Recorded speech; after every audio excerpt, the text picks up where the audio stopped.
Olá pessoal, sou o sommelier Rodrigo Gibim, da Gustatio Vino. Vim trazer aqui para vocês mais um vinho provado, né, e avaliado. Lembrar que os slides desse vídeo aqui vão estar lá no Instagram. Então, assim que eu colocar esse vídeo no YouTube, lá no Instagram também eu lanço os slides, tá? Então, o vinho de hoje é o Ramon Bilbao Crianza 2022, né? Um vinho espanhol que me surpreendeu, por isso que eu fiz essa avaliação aqui. Então, ele vem da região de Rioja, né? Uma uva tempranilho. Então, a Rioja é, sem sombra de dúvidas, a região mais famosa e mais tradicional da Espanha. Eu já morei na Espanha há um ano e meio. Eu posso falar de carteirinha, porque qualquer restaurante que você vá, que eles sirvam dentro do menu, né, que é uma bebida que acompanha a entrada, prato principal e sobremesa, eles, ou você escolhe ou um vinho, ou um refrigerante, ou uma cerveja, ou água, né? E quando é o vinho, eles falam, você quer um Rioja, você quer um Ribeira, ou você quer o vinho da casa? Então são essas opções que eles te dão. Ou seja, a região de Rioja e Ribeira del Duero, que fica do lado, eles têm um pouquinho mais de.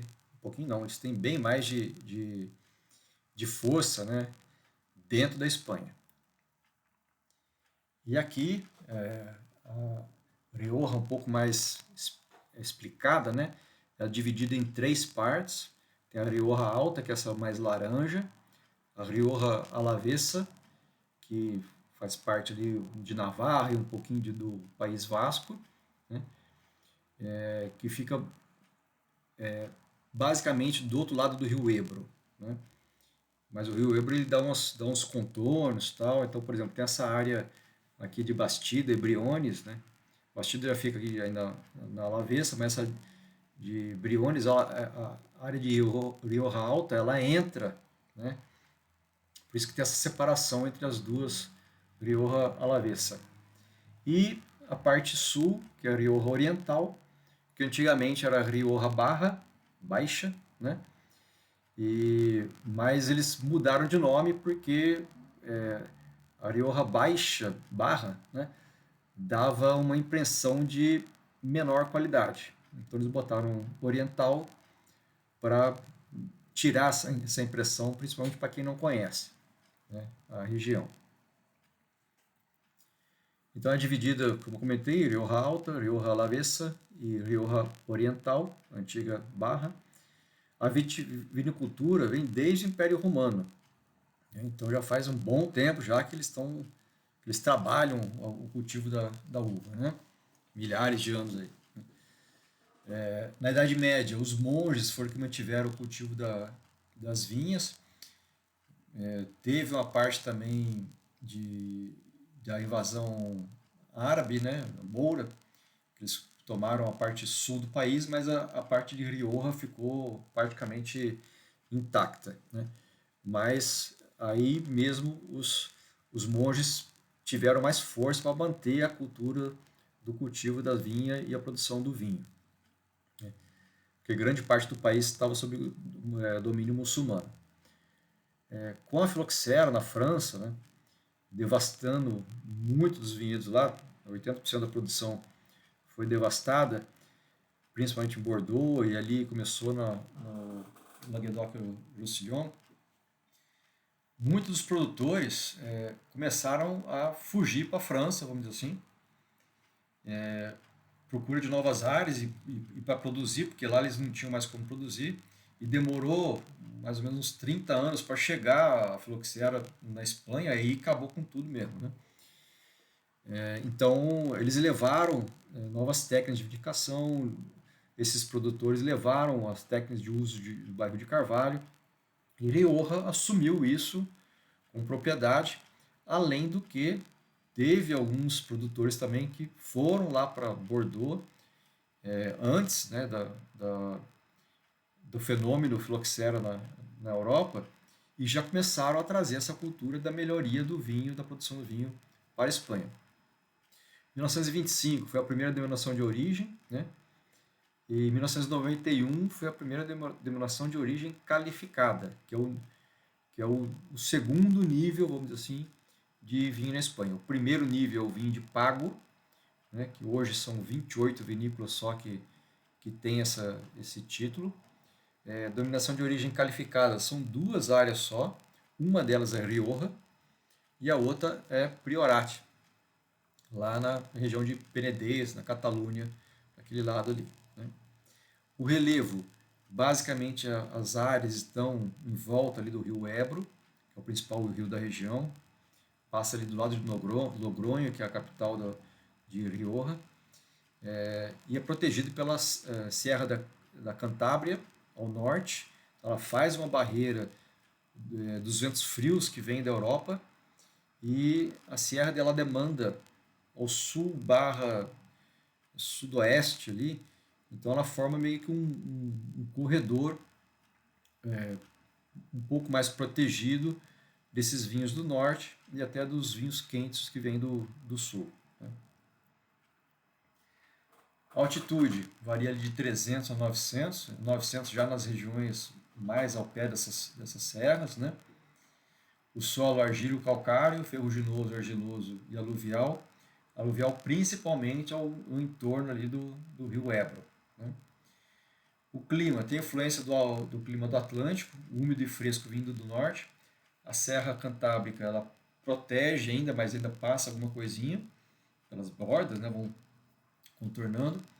E o clima mediterrâneo, quente e seco, que vem do leste barra sudeste ali, que dá uma limpada nas uvas e seca os vinhedos. Né?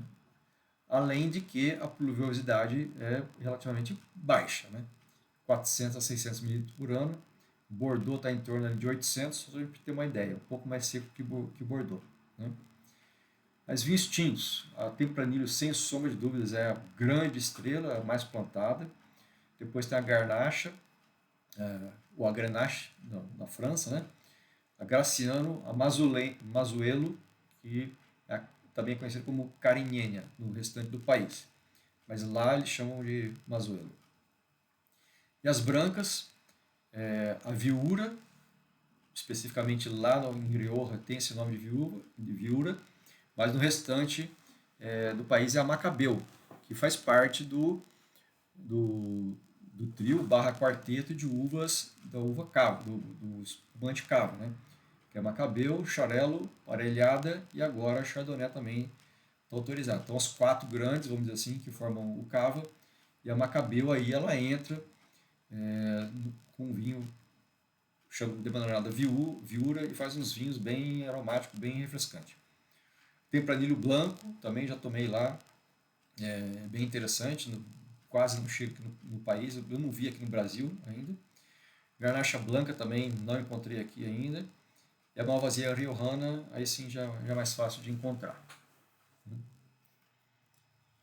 E agora vamos para a uva, né? Então esse vinho, o Ramon Bilbao Crianza, é feito 100% com a uva Tempranillo. Em outras regiões da Espanha, ela tem outro nome. Tem Tinta de Touro, no Touro, Tinta del País e Tinto Fino também em Ribeira do Douro, esses dois últimos, né? E lá em Portugal é a Tinta Roriz ou Aragonês, né? Tinta Roriz no Douro e Aragonês lá na região do Alentejo, okay? Mas a uva é a mesma, okay? A Tinta de Touro, ela já são clones, ele é um pouco mais forte, um pouco mais encorpado os vinhos, porque tem a casca mais dura, né? E a Tempranillo cultivada lá em Ribeira do Douro também é um pouco mais forte, um pouco mais encorpada do que a de Rioja. E aqui os sabores médios, vamos dizer assim, o perfil médio da uva. Então tem cereja, figo seco, né? Carvalho, tabaco e dill, né? Tempero ali, parte de especiarias, né? Ele faz vinhos normalmente puxados mais para o seco, né? não tão seco, mas ainda seco. O corpo de médio para alto, pode ver que a linha de corpo está quase lá no máximo, né? Está no nível 4 aqui. Tanino também de médio para alto, está no 4. Acidez também bem característica, bem alta. E o nível alcoólico vai de 13,5 até 15, porque por ser uma região mais seca e principalmente durante a colheita, né, o verão é seco e cada vez mais os verões estão mais quentes na Espanha, então as uvas amadurecem bastante, né, e consequentemente dão um teor alcoólico maior. E aí a minha avaliação do vinho, né, não é a avaliação do produtor. Então, Ramon Bilbao, o produtor, lá de Rioja, Espanha, 14% de álcool, então um álcool expressivo, né? Ficou 14 meses em barrica, né? E em madeira. Por quê? Quem conhece um pouquinho mais da Espanha sabe que é o país que tem a legislação mais assim, contundente com relação à classificação dos vinhos barra estágio em madeira. Então, por exemplo, para a Espanha, de um modo geral, né, para receber a denominação criança, na Espanha geral, okay? São 24 meses de garrafa, né, e sendo para a venda, 24 meses para a venda depois do engarrafamento, sendo que 6 meses, no mínimo, de madeira. Ok? E isso para o criança Espanha geral. Lá em Rioja, a legislação é mais forte, né? Então precisa de 24 meses para a venda, né? Sendo que no mínimo 12 meses. Então já aumentou de 6 no país para 12 meses em barrica para ele receber o título de criança. Aí fala, pô, Gebim, mas está aqui 14 meses, cara. O que aconteceu? Por que ele não deixou mais tempo, né? 48 meses, com 24 meses, 2 anos de barrica para vender como reserva, porque o reserva é mais caro. Aí, normalmente, o que acontece nesses casos tem duas possibilidades. Uma que o enólogo foi vendo ali, viu 12 meses, pô, não, ele dá para aguentar mais, é com 14 meses, não, tá ideal, eu vou vender agora, né? O que eu acho muito difícil, porque essas vinícolas grandes, a Ramon Bilbao é uma delas, né? Eles têm laboratório e tal, então se ele chegou com 12 meses, cumpriu o tempo mínimo de criança lá em Rioja, ele viu que dá para aguentar mais um ano, né? E passar aí como reserva, não como criança, ele vai deixar. E aí, por que 14 meses? Então, provavelmente, o que acontece, eu já conversei com alguns produtores lá na Espanha que me confirmaram isso daí também, é que acabou o vinho criança, entendeu? Produziram tudo, vendeu tudo, e aí existem contratos que eles têm que cumprir, né?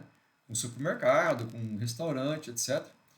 E aí eles pegam o vinho que estava destinado para reserva e aí engarrafa e aí ele acaba tendo mais tempo de barrica do que o mínimo necessário para sair como criança, né? Mas ele não tem o mínimo de reserva, não tem os 24 meses lá em Rioja de reserva, né? Com 4 anos de produção, né? Entre o engarrafamento e a venda. Então ele sai com 14 meses, que foi bom, né? Porque o tempo de guarda dele é 7 anos, então já normalmente um tempo maior do que um vinho assim, reserva, que a gente vê, por exemplo, na Argentina ou no Chile, né? Que gira em torno dos 5 anos, né? Mais ou menos assim. E a minha avaliação do vinho foi assim, que eu achei um granada intenso, né? Então ele já não está rubi, na minha visão ele já está um pouco mais evoluído, está para granada. Uma ameixa madura bem consistente, framboesa madura, uma cereja já um pouco mais fresca barra madura, né? O carvalho é bem perceptível, Aí as parte terciária de couro, de tabaco, né? Bem marcantes que faz parte do perfil do vinho espanhol. Sempre que for criança ou reserva ou grande reserva, você vai sentir ali o carvalho, o couro, o tabaco, né? Porque eles usam bastante barrica americana que salienta esses aromas, né? E o gosto e o sabor na boca, né? Acidez eu achei média, e aí eu acho que ele poderia ter um pouquinho mais de acidez, né? Então, mas ele tá média, tá bacana. Taninos aí sim, muito redondos, bem redondos mesmo. Um corpo médio para alto e um final médio. Então, se ele tivesse ali uma acidez um pouquinho mais pungente um pouco e um final um pouquinho maior, ele cairia no ultra excelente, né? O preço médio que eu encontrei foi R$ 140, que para o Brasil não está muito caro, vamos dizer assim.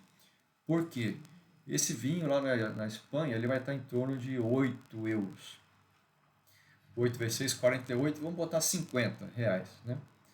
Aí 50, ele vai chegar aqui no, no Brasil, né?